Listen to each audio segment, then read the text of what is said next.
जय माँ काली मित्रों, आपका मेरे चैनल माँ काली माँ दुर्गा शक्ति संवाद में स्वागत है। मित्रों, आज जो मैं जानकारी लेकर आई हूँ वो मेरे सब्सक्राइबर द्वारा रिक्वेस्टेड है। उन्होंने मुझसे रिक्वेस्ट की कि आप इस विषय पर एक वीडियो बनाएं। तो आज का जो विषय है वो माता मदनन पर है, तो उसी से संबंधित जानकारी मैं आज आपको दूंगी। देखिए मित्रों, माता मदनन को माता शीतला भी कहा जाता है। इनको हम कई नामों से पुकारते हैं। माता मदनन, माता चोगानन, माता मसानी, माता शीतला, चौराहे वाली माता, इन सभी नामों से हम माता को पुकारते हैं। माता मदनन माता शीतला के जोड़े में चलती है। माता शीतला एक सात्विक शक्ति है, जबकि मां मदनन पूर्ण रूप से तामसिक देवी हैं। मां को दो रूपों में सिद्ध किया जाता है। एक रूप में तो ये वैष्णव रूप में बनकर चलती हैं और एक रूप में ये माता काली बनकर चलती हैं। माँ शीतला 7 बहनें हैं और अलग अलग जगह इन्हें अलग अलग नामों से जाना जाता है। इनकी जो बहनें हैं उनमें शीतला माता, धमसा माता, फूलमती माता, दुलारमती माता, रक्तंबिका माता, इन सभी बहनों को अलग अलग पुकारा जाता है और इनके कार्य भी अलग अलग होते हैं। ये छोटी बड़ी माता होती हैं, अर्थात छोटी बड़ी बहनें होती हैं, लेकिन इसका अर्थ ये नहीं कि इनकी शक्तियां भी छोटी बड़ी होती हैं। इनकी शक्तियां तो समान ही होती हैं, लेकिन जैसे भाई बहनों में छोटा बड़ा होता है, इसी प्रकार से इनमें भी छोटी बड़ी बहनें होती हैं। और जो सबसे बड़ी बहन है वो माँ शीतला है। जब माता मदानन चौराहे से चलती हैं तो वो माँ चोगानन कहलाती हैं। जब वो शमशान खेड़े से चलती हैं तो वो माता मसानी बन जाती हैं। जब ये गुड़ गांव के खेड़े से या अपने मुख्य स्थान से चलती हैं तो ये माता शीतला कहलाती हैं। इनकी सिद्धि 2 रूप में की जाती है, एक वैष्णव रूप में और एक काली के रूप में। अगर आप इन्हें वैष्णव रूप में सिद्ध करना चाहते हैं तो इनका भोग अलग होता है, और अगर आप इन्हें काली रूप में सिद्ध करना चाहते हैं तो इनका भोग अलग होता है। माता मदनन 52 रूपी होती हैं। ये समय समय पर अपना रूप बदल लेती हैं।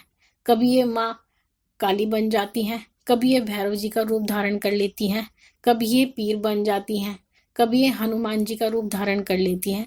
इस तरह से ये अलग अलग रूप धारण कर लेती हैं और इसी कारण से बड़े से बड़ा भगत इनको पहचान नहीं पाता।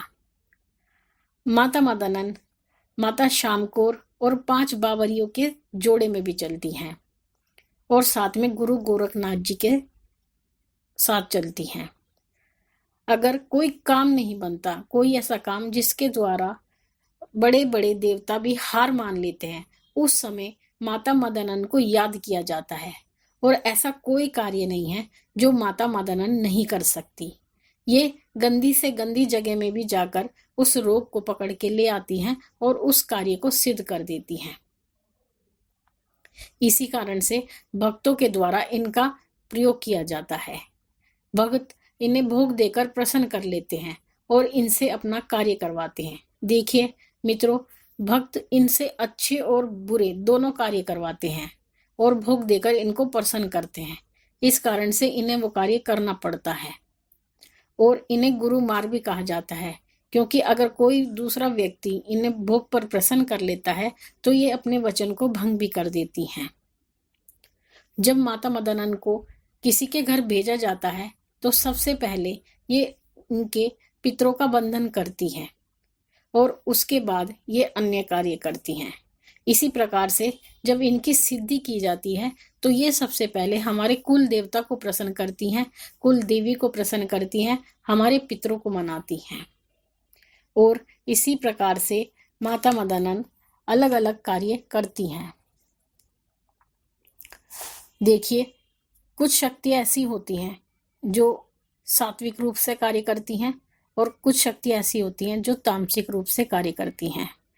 माता मदनन, माँ काली और भैरव जी गंदी से गंदी जगह जा सकते हैं, जबकि इसके विपरीत हनुमान जी कहीं भी अगर कोई ऐसी गंदी कार्य को देखते हैं या कोई गंदी जगह देखते हैं तो वो वापस हो जाते हैं, क्योंकि वो बहुत पूर्ण सात्विक देवता हैं और बाल ब्रह्मचारी हैं, तो वो गंदे स्थान पर नहीं जाते और ना ही कोई गंदा कार्य करते हैं। और बालाजी महाराज शुद्धता के देवता हैं, और जो निम्न कोटि की शक्ति होती है वहां पर भी माता मदनन चली जाती हैं। माता मदनन को मसानी भी कहा जाता है, क्योंकि इनके साथ मुख्य रूप से 360 प्रकार की मसानी चलती हैं। अन्य मसानी भी चलती हैं, लेकिन जो मुख्य रूप से चलती हैं वो 360 मसानी चलती हैं। इसी कारण से इन्हें मसानियों की रानी भी कहा जाता है। माता मदनन की एक ये विशेषता होती है कि ये जब भी आती हैं तो 24 कोस की विद्या खोलती हुई आती हैं और 72 कोस की विद्या को ये बांधती हुई आती हैं। ये 52 रूपी होती हैं। देखिए, माता मदनन हनुमान जी और भैरव जी के साथ भी चलती हैं। भैरव जी पीछे चलते हैं और हनुमान जी आगे चलते हैं, और जितनी भी देवियां हैं इन सभी के साथ हनुमान जी और बाबा भैरव साथ साथ चलते हैं। देखिए, माता शीतला ने अपना एक रूप स्वयं से अलग कर दिया था, जो कि माता मदनन है। क्योंकि माँ शीतला वैष्णव शक्ति हैं, तो इसलिए वो जितने भी शुद्ध कार्य होते हैं वही करती हैं, जबकि माँ मदनन गंदे से गंदे कार्य को भी सार्थक करती हैं। तो ये जो मैंने आपको जानकारी दी, ये माता मदनन के बारे में थी। माता मदनन अपने आप में एक बहुत प्रचंड शक्ति है, बहुत ही उग्र शक्ति है, और इनकी सिद्धि करना भी इतना आसान नहीं होता। अगर आप इनकी सिद्धि करना चाहते हैं तो मैं आपसे यही अनुरोध करूंगी कि आप इनकी सिद्धि गुरु के सानिध्य में करें। केवल ऐसे अकेले इनकी सिद्धि बिल्कुल ना करें। तो ये छोटी सी जानकारी मैंने आपको दी थी।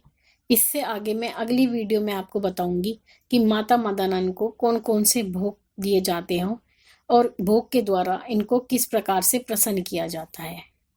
आशा करती हूँ मेरे द्वारा दी गई जानकारी आपको पसंद आई होगी। इसी प्रकार की जानकारी को लेकर मैं आपसे फिर मिलूंगी। अगर आपने मेरे चैनल को सब्सक्राइब नहीं किया है तो सब्सक्राइब करें, लाइक करें, शेयर करें, और साथ ही नोटिफिकेशन बेल को भी प्रेस करें। और मेरा एक नया चैनल है महाकाली महाकाल शक्ति उपासना, आप उसको भी सब्सक्राइब करें। उस पे भी इसी प्रकार की वीडियो या जानकारी मैं डालती हूँ, तो आप उसे भी सुने और अपना ज्ञान वर्धन करें। उसका लिंक मैं डिस्क्रिप्शन बॉक्स में दे दूंगी। साथ ही आप मेरे साथ फेसबुक और इंस्टाग्राम पे भी जुड़े, जिनका लिंक मैं डिस्क्रिप्शन बॉक्स में दे दूंगी। तब तक के लिए माँ माई से मैं यही प्रार्थना करती हूँ कि वो आपके भंडारे भरती रहे और आपकी सभी मनोकामनाओं को पूर्ण करे। फिर मिलती हूँ आपसे। जय महाकाली, जय महाकाल।